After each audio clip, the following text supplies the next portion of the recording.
So there are two further points that I wanted to make. One is just an elaboration on some philosophical things to do with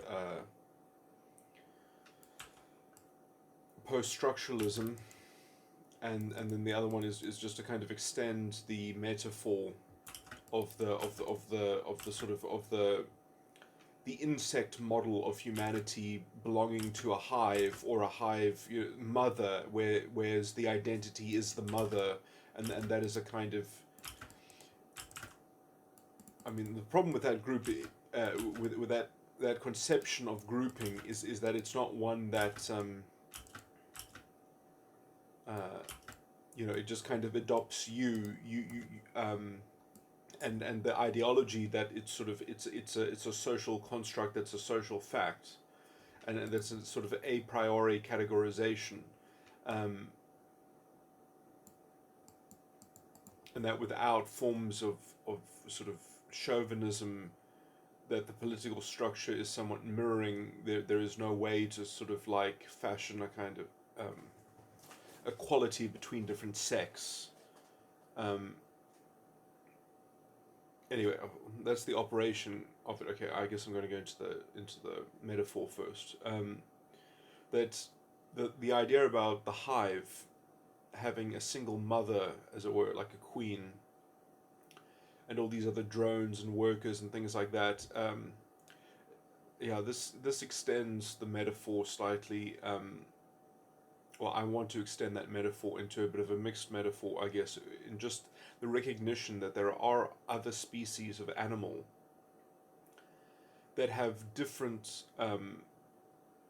mating strategies and different forms of sexual success and strategies of sexual reproduction. Humanity is one of the few species that practice what is known as in classification of creatures, essentially, is that we practice egalitarian sex, which means that people in all different classes in our society can all be successfully reproductive.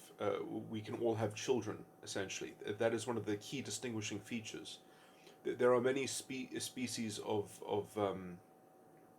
other primates where there's only a single breeding pair, and everyone else is just a kind of going along for the ride, and they're just sort of, they have a troop, as it were, but there's only one successful breeding pair, and everything else is just a kind of is an entourage.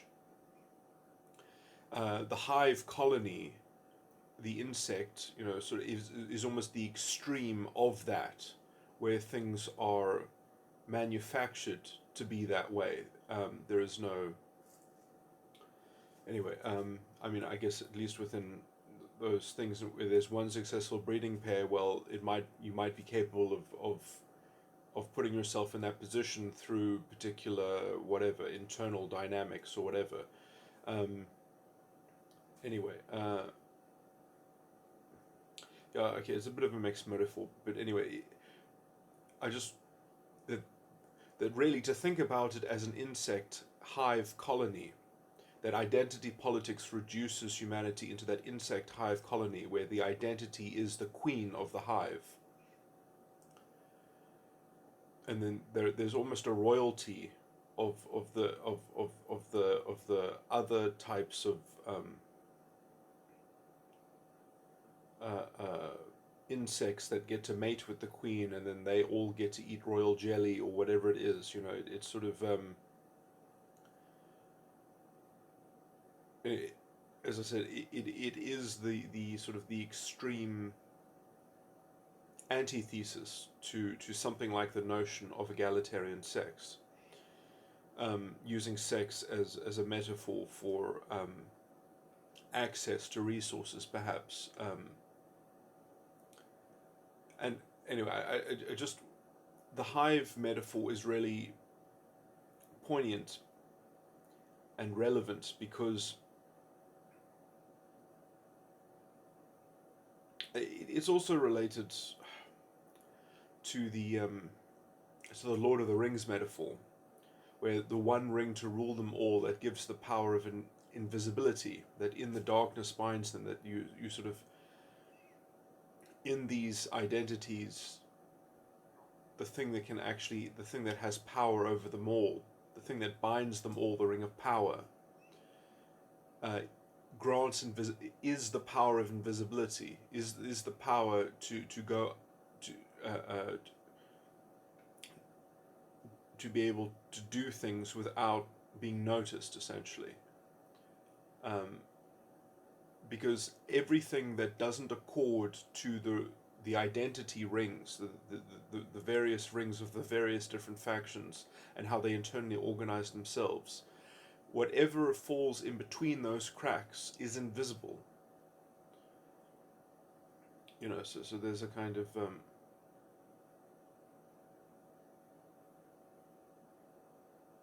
okay, it is a more complicated metaphor than that as well. But anyway, that there is an invisibility as to the internal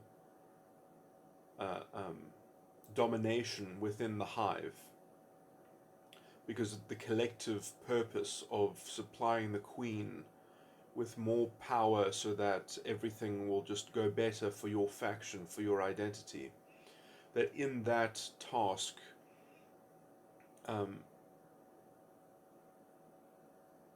every obstacle can be seen as a war against the environmental condition and the outgroup and the competing insect hives. Everything can be reduced that way.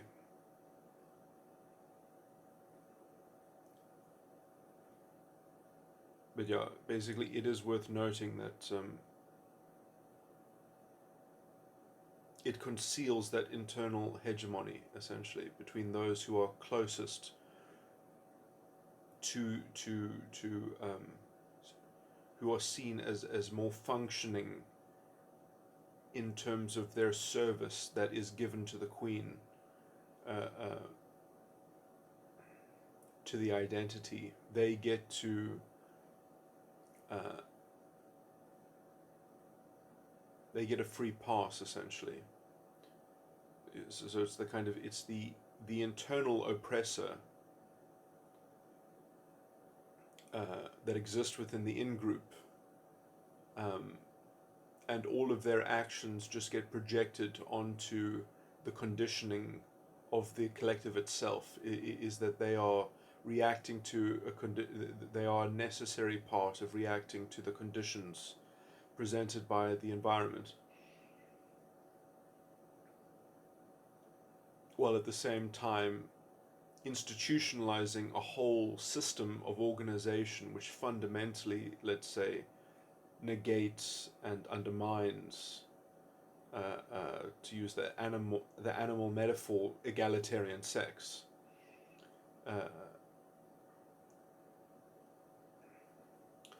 So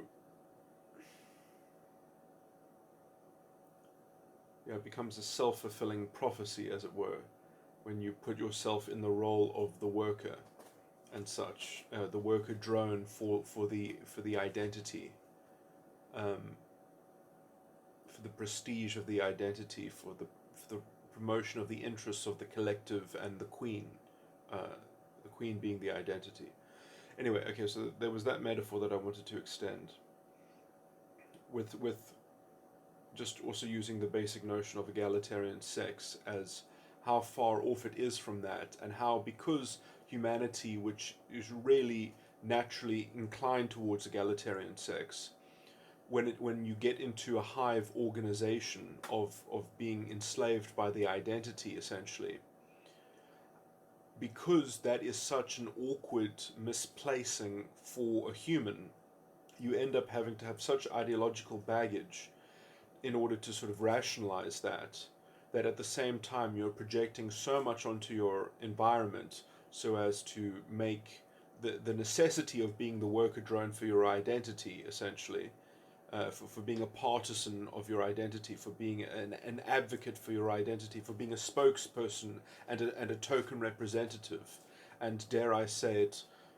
the enactment of really the spirit of the Fuhrer Principle, which essentially will culminate towards, well, we must all bow towards a single representative that will that we will elect to manage all of our interests as a paternalist or a matriarch, or however you. I mean, it doesn't really matter either way. It's going to be an authoritarian, top-down concentration of power, administrative expression of ad hoc uh, um, uh, privileges, essentially, and those privileges that will distort the rule of law and distort liberal democracy and everything decent and common principle. You know, the idea of principles themselves and morality itself just sort of becomes wrapped into legal positivism, um, and those who are willing to interpret the law to facilitate their ends justify the means, and whatever, you know, sickening, disgusting uh, contraction of the Constitution and the betrayal of the Constitution, which they have fermented and promulgated.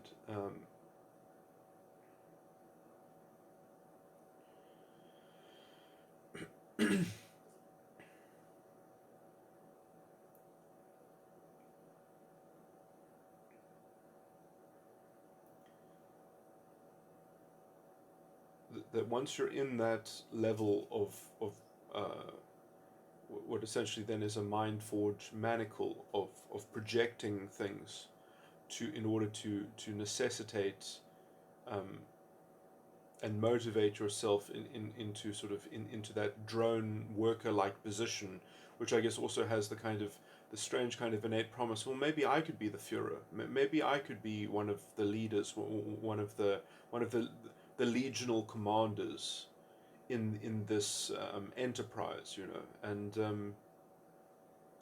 you know, I mean, this is modern day fascism, which supposedly calls itself far left.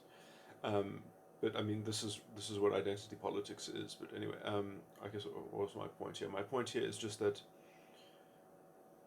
because there has to be so much self-imposed rationalization of this role, this instrumentalism role of the self-tokenization of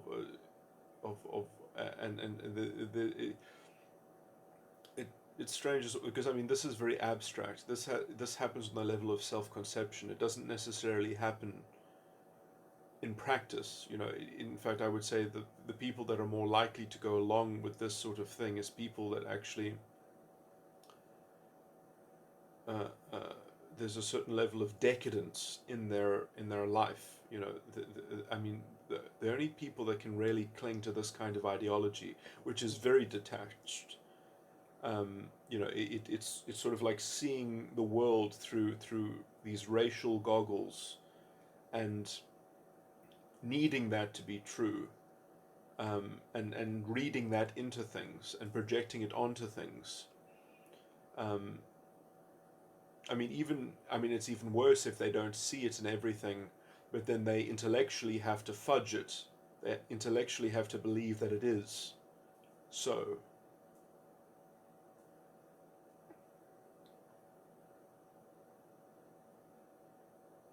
Uh, or that the generalization is so, and that it must be tackled as a generalization, even though it does not apply.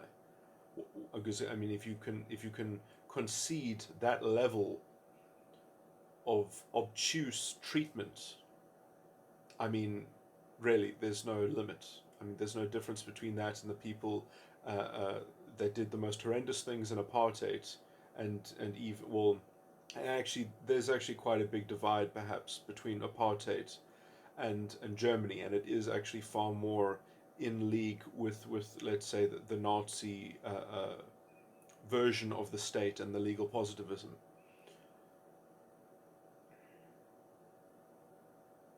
It's interesting that in the South African experience, the legal system did, to a large extent, resist the corruption of the form of law into being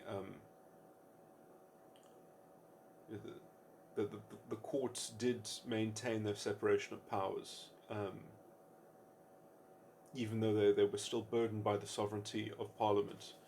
but we didn't have a constitution. But anyway, the form of law to some degree. Anyway, that's a tangential argument.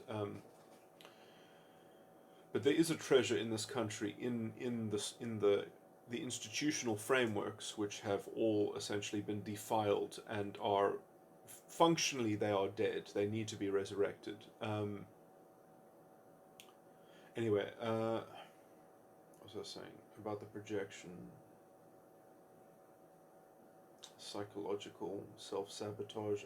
I guess I could have made a bit of a thing about how this is it ends up being a kind of constructive borderline personality disorder. It's really, it's strange because I actually worked out a model of it where it's quite interesting is that the identity itself has borderline personality disorder. That's why it's capable of sort of being incredibly chauvinistic and irrational and hysterical and just using its emotional consistency to just warp reality to fit its narrative, essentially, and why it's capable of keeping it. So it's this endless supply of this narrative that essentially cannot be defeated because it just keeps on unfolding itself, new resources that are sort of that were until then trapped inside historical oppression that need to be excavated out of it. So it's sort of this endless sort of reinvention thing. The problem is that if it doesn't have oppression to unfold, then it sort of functionally completely runs out. That is its primordial resource. If it doesn't have oppression, it can't actually keep on imagining a future, essentially. But then the actual adherents of identity politics do not have borderline personality disorder. They have a connection in their mind to the identity, which they do, I think, have this impression, the psychic impression, the psychic model. When I say psychic, I mean just in terms of that it's a particular psyche of it is the character of a person that has borderline personality disorder, and then the adherent essentially is a kind of covert narcissist, and they sort of have to try to tell the story of the borderline personality disorder. They have to be the good ally of the borderline personality disorder. So there's this kind of codependency between the borderline and the personality disordered identity, and the adherent and perhaps token representative or token ally of the identity, the promoter of the identity,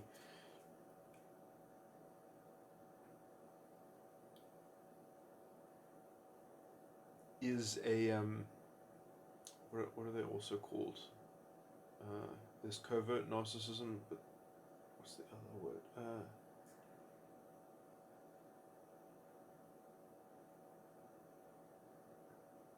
Is it defensive? No. Anyway, I can't remember the other term. It's quite nice because it's a bit descriptive as well.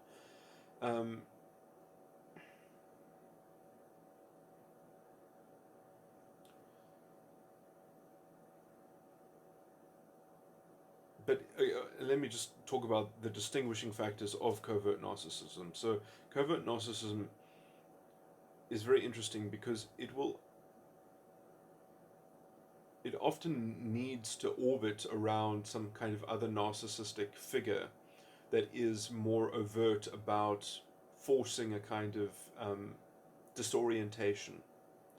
Because in a culture in which disorientation is fundamentally stamped out or prevented or preempted or somewhat contained, it can't function.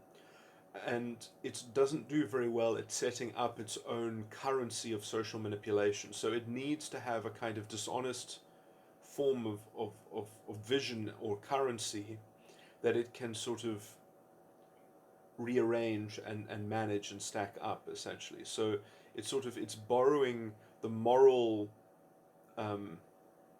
authority that the identity essentially, that the investment in the identity and the notion, which is now a kind of, which has this modern cultural purchase on the zeitgeist.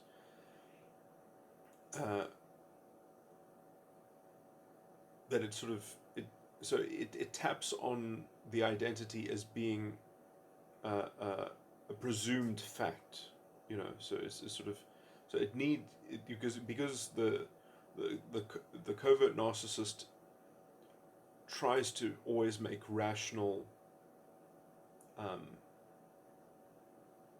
sequitur, sort of compulsive and coercive formulaic forms of kind of sadistically edged extraction of narcissistic supply. But you see, it can't seem like it wills to do it. It seems like it is. There are broader words. I'm going to start off with the broadest word. That they are destined. That it is destined to be, and therefore they are just fulfilling their role according to destiny, as it were.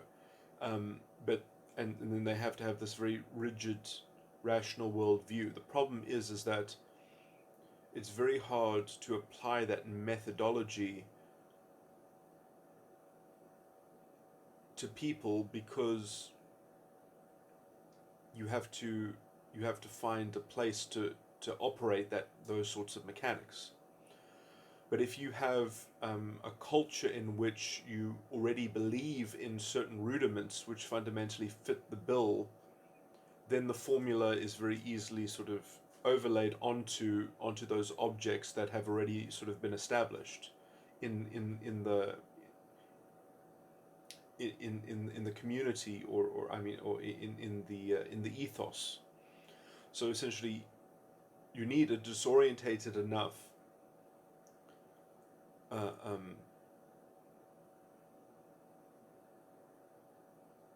culture of almost emotional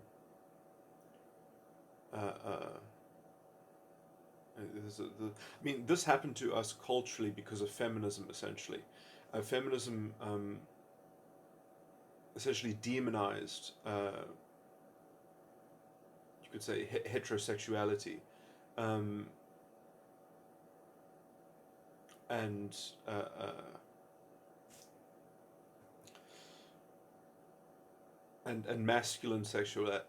masculinity and masculine sexuality to a large degree. So much so that, it's very disgusting, the kind of insidious things that happen where essentially people, and this is a huge theme on the left, where people are encouraged, on the so-called left or activists, encourage people essentially to put themselves in harm's way, to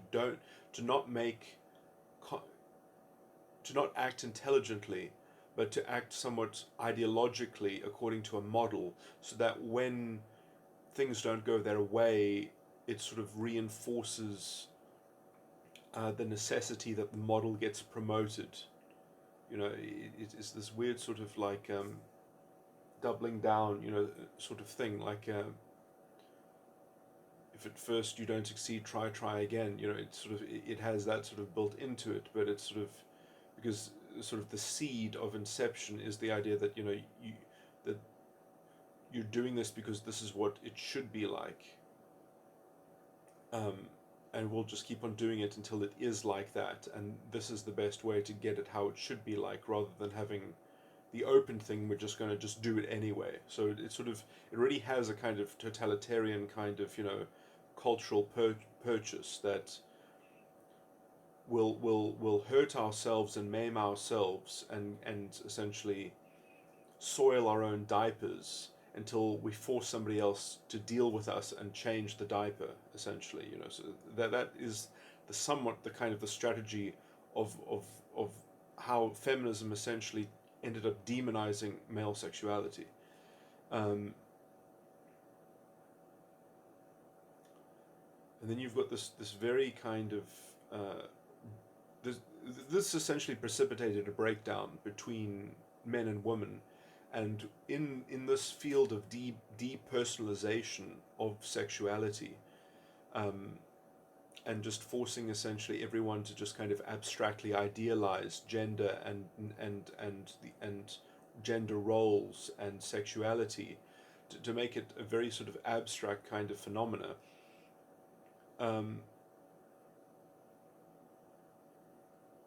when you dislocate people from sexual being, let's just say, from inhabiting a kind of natural sexuality that they are allowed to express, but they have to see it through this particular ideological narrative of his history and sociology or whatever, and all these statistics and all these claims about social constructs. If you can't just sort of just express yourself on a one-on-one level and sort of build up your own model. No, if you are forced to sort of having this cult of a kind of abstract detachment,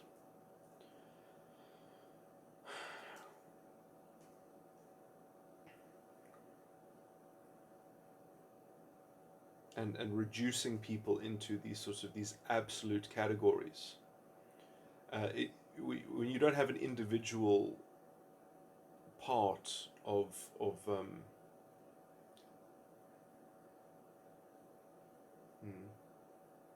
mean, it's interesting because, I mean, people can still break this barrier in terms of how they relate to one another. Actually, no, I mean, some people can, some people can't. It depends how, let's say, deep people are to some degree, that they can sort of navigate their way through this milieu of this fog that has been cast. And many, let's say, ordinary people just can't contend against it. They can't cut through it. They don't have the independent spirit and confidence in their own sort of critical thinking to sort of to try and dance around it or above it or something like that. And that also reinforces this kind of status as well in quite a nasty way, in that sexuality is something that is associated. Successful sexuality can only be expressed with some kind of innate social status that has been vested onto you by the system as a whole. It ends up always reinforcing. Any of this thinking ends up sort of casting a wider web of it. But I mean, you can see how the beginnings of it happened in essentially the corruption of sexuality and depriving most people, or not most people, but at least you can see this more in the younger generations, forcing people into these wooden kind of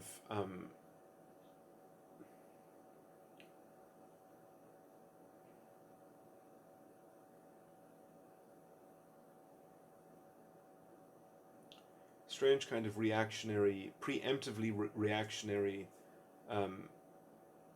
relations with everyone else, which keeps them detached. Okay, what's my point here? So my point is that when you break down sexuality, when you, because I mean, sexuality is quite close to people's it's not exactly their self-conception, but it's almost for most people it's almost the next thing, their sexual expression or potential sexual expression or imagined sexual expression in terms of their beingness, right? So if you put a straitjacket on that, if you put an ideological straitjacket on that and an ideological filter on that, and you say you can only go into that field once you have gotten the armor that we're selling at our ideological store, and they've turned it into a minefield, and so the only people that can actually navigate that without having to be inducted into the kind of the indoctrination factory of feminism, because they're the only ones who are selling safety, then you have to be someone who actually has X-ray vision and can see the minds, and many people just aren't up to having the X-ray vision, as it were. And so in that general cultural sort of thing, you dislocate people from sexuality, and their lives need to be grounded on something. And you've removed connection from people. You've removed their ability to connect with the opposite sex to a large extent. And I'm talking in generalities. I'm just talking about the state of culture in general. well, then they need a mediator. You know, I mean, they need some cultural help. You know, they need a vehicle that's going to drive them through the minefield and take them to the promised land. You know, they need a savior. They need a Fuhrer. That's what Fuhrer means. It means a savior. And what's the vehicle going to be? It's going to be their identity. So you can see sort of how this has grown up. Anyway, and you can see the people that are advocates of this, they even bear the markings of this cultural history that I just tried to express. Is that they go through the process. They explain the you know, I mean, it's in all the labels that they complain about. You know, the patriarchal, cis-normative. You know, so they're just saying all the things that no one is allowed to be, and that because you are not allowed to be anything that it can be described or have any ascription to any of those labels, you have to take their alternative. You have to take their ulterior method and their ulterior preferred thing, right? And where does that leave you? That leaves you dislocated, detached, abstract, and all you can do essentially is become a vessel of sympathy to these constructs, to these abstract ideological concepts of identity, and forgetting that they have any kind of real meaning, or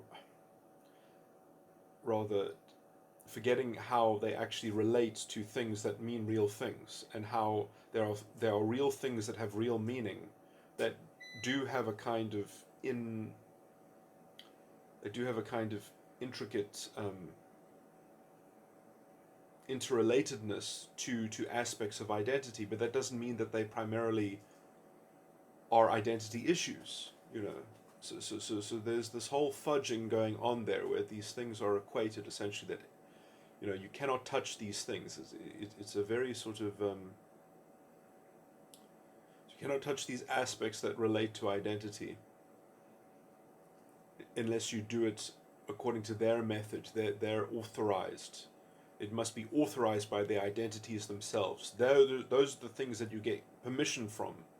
That's how it works in their system. And how can you know that? Because it's abstract. Well, you have to find some other people that agree with you that that's how it works, and collectively you've got the spirit of the Fuhrer between you, and that you represent enough of that identity within that collective project, within that collective momentum. You know, it's a very sort of ragtag kind of irresponsible way of having a kind of, well, it's all going to work out in the future, probably. You know, it's sort of everything, you know, it's the means to the end. You know, let's just get through it. Let's just close our eyes and do it. This is the method. And it is authoritarian, it is totalitarian, it's hideous, destroys everything along the way, it creates diversions, and it facilitates corruption like you can't believe. I mean, it fundamentally is corruption. And many people will say, oh, it's a means to an end. Okay, now I'm going to now talk about this in a more purely philosophical sense. On the intellectual level, the real problem where this all came from is post-structuralism. Post-structuralism is the philosophical booby trap that has essentially gotten people into believing the lie that philosophy is a subcomponent of sociology instead of the other way around. So essentially, and many people who are identity politics people and academics themselves, who even say that they intellectually reject post-structuralism, still believe in its fucking paradigm.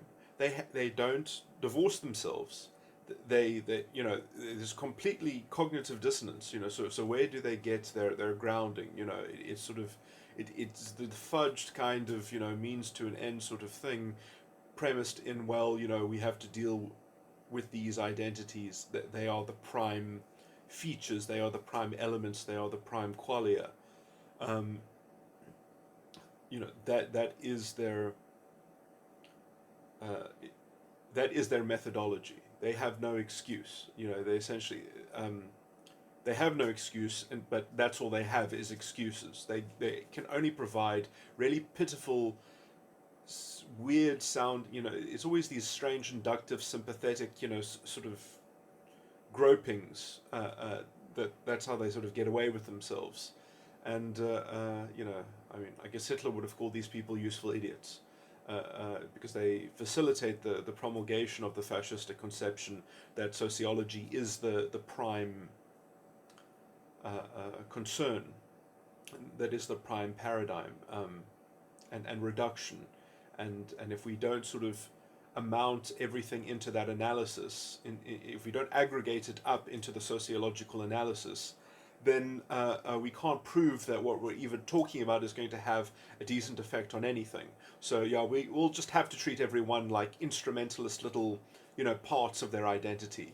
We'll just do that anyway. It's cool if we're treating people like insects because we, because we can interpret it into our constitution even. We can just project it right onto our constitution. So and enough people are cool with that. They haven't really complained about it too loudly, and they're in the minority if they do. So we can just steamroll them. Yeah, that's the plan. And this is enough sort of public or media analysis on this. It's just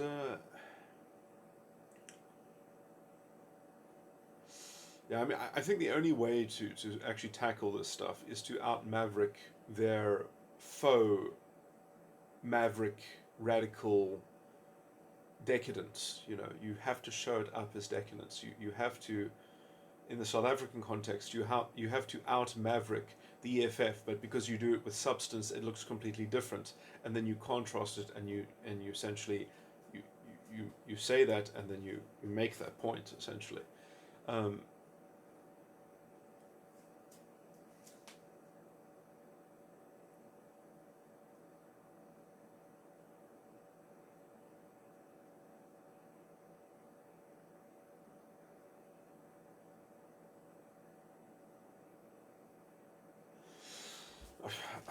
there was probably something better I should have said about post-structuralism.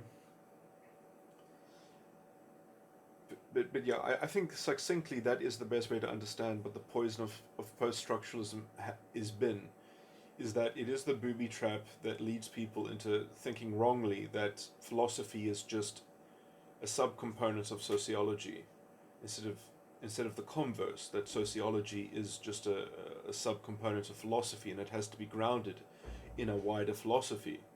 And they can't do that, and they're not even interested in doing it. They're quite happy to fudge it. And when I use the word fudge, I mean it very, very technically. Um, fudging fudging something means to use a formula in order to contend with it and deal with it and do something. And you have this formula, and it seems that it gives you good results in some vague sense, I guess, or it seems to work. The formula works. The problem is that the formula doesn't ever tell you when you've done enough. It doesn't ever tell you when it's been enough. And I mean, like, so essentially, identity politics is fundamentally a fudge. The whole thing is fundamentally a fudge, because when in orchestrating the identity politics solution and identity politics policy, like, what is the test that, what eventually is satisfied that it actually says, oh, there's no more. And then, because I mean, conceptually you can sort of go through that already, and it doesn't have a sell by date. It is sort of, you know the idea that essentially, oh, okay, well, it seems to it's going to definitely, we need it the most right at the start, and then the more we do it, the less and less there'll be left for it to accomplish, and at some point there'll be such a negligible amount of stuff left that that's the point at which we'll say, okay, that's close enough, so I guess we'll stop. when if you look at the actual sort of the ideological perniciousness, you see it's quite the opposite.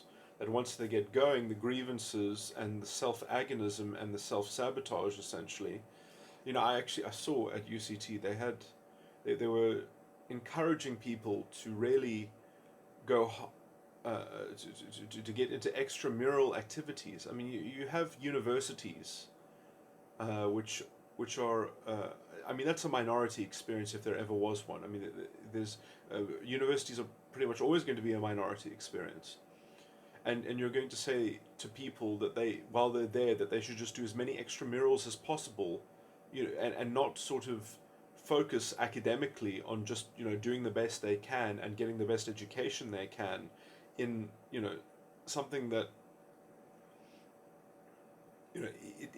it's a almost as if so that if people, because there's a huge dropout in the first year, and after the first year there's a massive dropout in all students pretty much.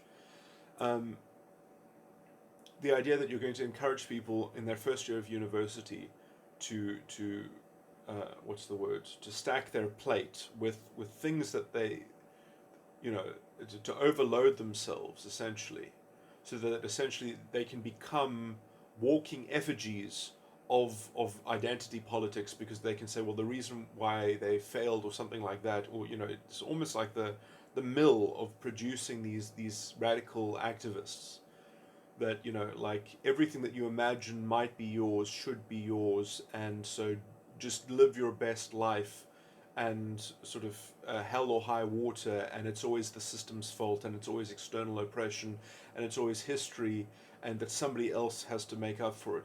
There's no idea that responsibility or accountability is ever going to be reconstituted. It never happens. It's just more and more manufacturing of the same kind of complaining.